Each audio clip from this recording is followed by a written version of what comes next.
ఎవరు మీరు ఇంత చీకట్లో వచ్చారు? మీరు ఆనందా? అవును, ఆనందే. నేను మీ నాన్నగారి స్నేహితుని యాదగిరి ఊరి నుంచి వచ్చాను. మీ నాన్నగారు నాకు ఈ ఉత్తరం ఇచ్చారు మీకు ఇవ్వమని. మీరు సహాయపడతారని నాకు. నాన్నగారా? లెటరా? ప్రియమైన ఆనంద్, నీకు నా ఆశీర్వాదములు. ఈ ఉత్తరం తీసుకొని వచ్చిన వ్యక్తి నా స్నేహితుడు, పేరు రామయ్య. తను చాలా కష్టజీవి. కొద్ది రోజుల క్రితం ఈయన కొడుకు ఒక యాక్సిడెంట్లో చనిపోయాడు. నష్టపరిహారం కోసం తిరుగుతున్నాడు. అది వస్తే ఆయనకు ఆయన భార్యకు రోజులు గడవడానికి కాస్త తోడవుతుంది. యాక్సిడెంట్ జరిగిన తరువాత పోలీస్ వారి విచారణలు ట్రావెల్స్ వారు ఇస్తామని అన్నారు. నష్టపరిహారపు పేపర్లు అన్నీ సేకరించి నీకు పంపాను. డబ్బులు హెడ్ ఆఫీస్లో తీసుకోమన్నారు. ఆయనకు హైదరాబాద్ కొత్త కదా, ఏమీ తెలియదు. నువ్వు ఆయనకు సహాయం చేస్తావని నమ్ముతున్నాను. ఆరోగ్యం జాగ్రత్త. నీకు కుదిరినప్పుడు ఒక్కసారి ఊరికి రావాల్సిందిగా కోరుకుంటున్నాను. మీ నాన్న. వర్షం పడేలా ఉంది. రెండు లోపలికి రండి. ధన్యవాదాలు.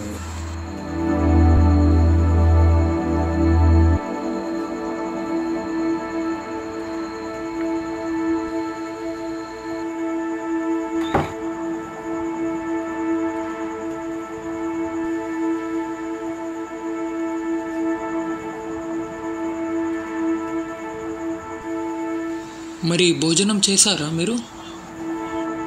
కిషన్ బాబు ప్రయాణంగా 3 రొట్టెలు తీసుకుంటే ప్రయాణంగా వెళ్తుంది.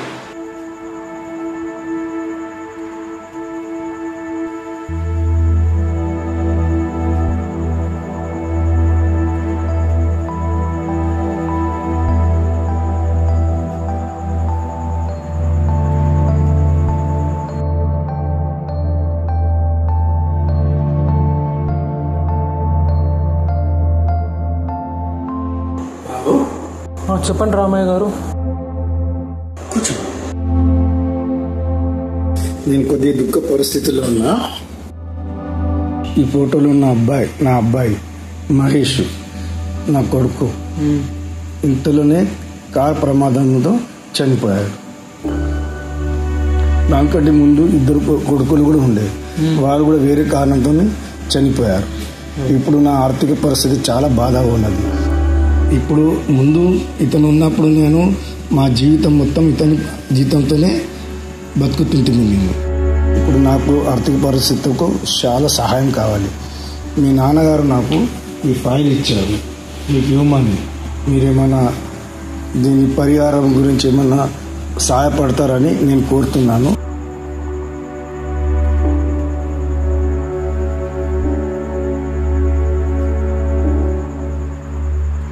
మీరేం టెన్షన్ పడకండి, నేను చూసుకుంటా. ఇది ధన్యవాదాలు.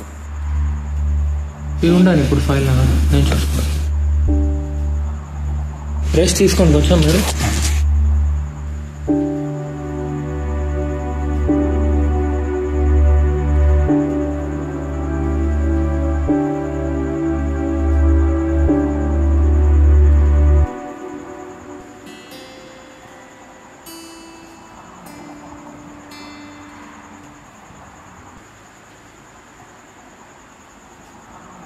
రామయ్య గారు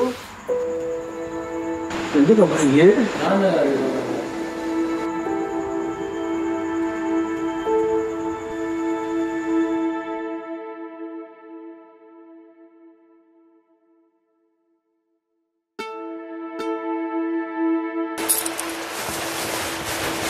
బాబు, నేను ఇన్సూరెన్స్ ఆఫీస్ ఇన్సూరెన్స్ ఆఫీస్కి వెళ్తున్నాను కదా.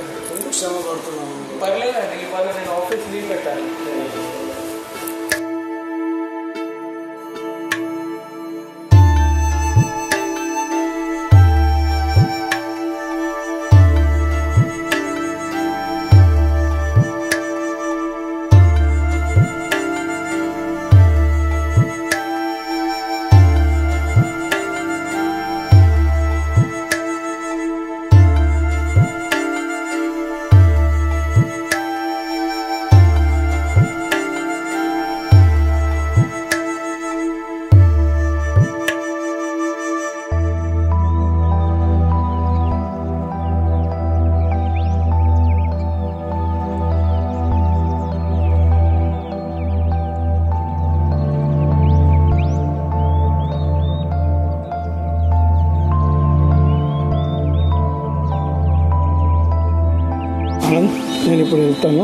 నా భార్య ఒక్కదే ఉన్నది, ఆరోగ్యం కూడా మంచిగా లేదు. నువ్వు చాలా కష్టపడ్డావు. నాకు మరి బస్ స్టాండ్ దాకా నేను విడిచిపెట్టాను మీకు అవసరం లేదు. నువ్వు ఇంతవరకు నాకు చాలా కష్టపడ్డావు నా గురించి. సెలవు తీసుకొని నువ్వు నా గురించి ఇంత కష్టపడ్డావు అంటే కాదు రామయ్య గారు. నిజం చెప్పాలంటే మీరు అనుకున్నట్టుగా నేను మీ స్నేహితుడు కొడుకుని ఆనంద్ని కాదండి. మరో ఆనంద్ 2 కిలోమీటర్ల దూరంలో ఉంటాడు. మీరు ఏదైతే అడ్రస్ ఇచ్చారు కదా, ఆ అడ్రస్కి నేను కాల్ చేసి వాళ్ళు టౌన్లో లేరని చెప్పారు. మరి ఏదో మీరు మా తండ్రిలా కనబడ్డారు, కొంచెం సాయం చేస్తే బాగుంటుందని చాలా కష్టపడ్డావు, చాలా పడ్డావు. ఈ విషయం నేను మీ స్నేహితుడితో కూడా చెప్పాను. తను చాలా బాధపడ్డాడు. మరి నేనే తనకి మాట ఇచ్చాను, మిమ్మల్ని దగ్గరుండి చూసుకున్నాను. నువ్వు చాలా కష్టపడ్డావు నా గురించి. దేవుడు నీకు ఎప్పటికీ మంచిగా కృతజ్ఞతగా ఆశీర్వాదంగా ఉంచుతాడు. నువ్వు ఎప్పటికీ ఎదుగుతావు. నేను దేవుడిని ఎప్పుడు కొడుతాను. 15 సంవత్సరాల క్రితం మా నాన్నగారు చనిపోయారు. ఇప్పుడు ఈ రామయ్య గారిని చూస్తూ ఉంటే ఆయన ముఖంలో మా నాన్నగారు కనిపించారు. ఆ వయసులో కష్టాల్లో ప్రతి పెద్దలకు, ముసలి వాళ్లకు తల్లిదండ్రికిచ్చే గౌరవమే ఇచ్చి కుదిరితే సహాయం చేయాలి. ఆకాశంలోకి చూశాను. అక్కడే ఎక్కడో ఉండుంటారో మా నాన్న. నా అభివృద్ధి చూడ్డానికి ఈ రూపంలో వచ్చావా? ఒక ఉత్తరం తీసుకోవచ్చి నాకు చూపించి నేను సహాయం చేస్తానో లేదో అని పరీక్షించావా? మీలాంటి ఉత్తమైన తండ్రికు కొడుకుగా నా కర్తవ్యాన్ని నిర్వహించాను నాన్న. మీకు సంతోషమేనా అంటూ ఆనంద బాష్పాలు రాల్చాను. మరి ప్రకృతిలో ఏమైందో అర్థం కాలేదు. పైనున్న మా నాన్న కూడా నాలాగే ఆనందపడ్డాడేమో.